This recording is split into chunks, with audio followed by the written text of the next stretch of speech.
ආයුබෝවන්. ඔබේ ජීවිතේ හුරු වචනයක් තමයි පුරුදු වචනයක් තමයි ප්‍රශ්න කියලා කියන්නේ.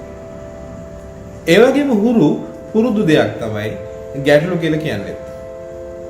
ඔබ මේ දෙකට ඕන තරම් මුණ දීලා තියෙනවා. ඔබ මේ දෙක හොඳින්ම දන්නවා. ප්‍රශ්න ගැටලු. හැම කෙනෙක්ටම විවිධාකාරයෙන් එන්න පුළුවන්. ඒක සුබවාදී ප්‍රශ්නයක් වෙන්න පුළුවන්. අසුබවාදී ප්‍රශ්නයක් වෙන්න පුළුවන්. සමහරවිට සුබවාදී ගැටලුවක් වෙන්න පුළුවන්. අසුබවාදී ගැටලුවක් වෙන්න පුළුවන්. මට කියන්න උමනා වුණේ ඔබට ප්‍රශ්නය සහ ගැටලුව කියන්නේ එකක් නෙවෙයි දෙකක්.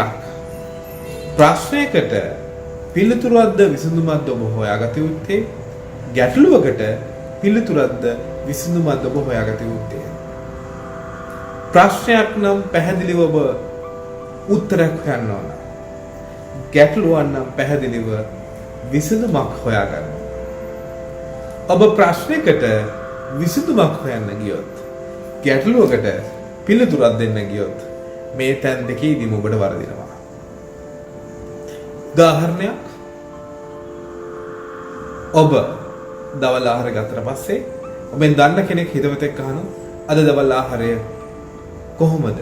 හොඳයිද? ඔබ ඒ විදිහට දෙන්න ඕන පිළිතුර හොඳයි, නරකයි. එහෙම නැත්නම් මේ වගේ පුංචි අඩුවක් තිබ්බා. ඒක පිළිතුරක්. ඔබ දෙන්න ගියොත් විසඳුමක්. දවල් ආහාර වෙනුවට ඔබ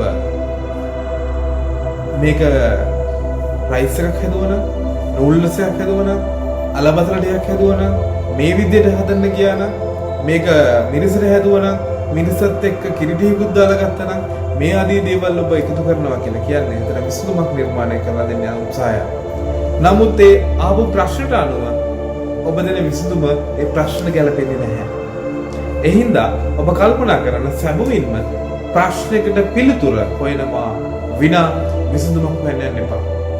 ගැටලුවකට පිළිතුරක් දෙන්න ගිහිල්ලා ගැටලුව අවුලක් ඇති කරන්න එපා.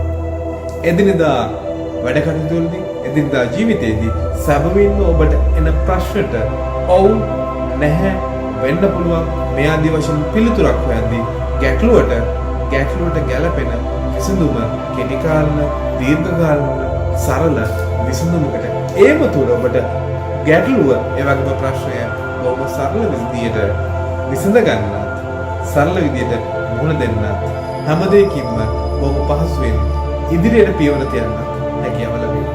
හොඳයි නම් හිතට ගන්න, වැදගත් නම් තව කෙනෙකුට බලන්න මේ පරිණතය ෂෙයා කරන්න. ස්තුතියි.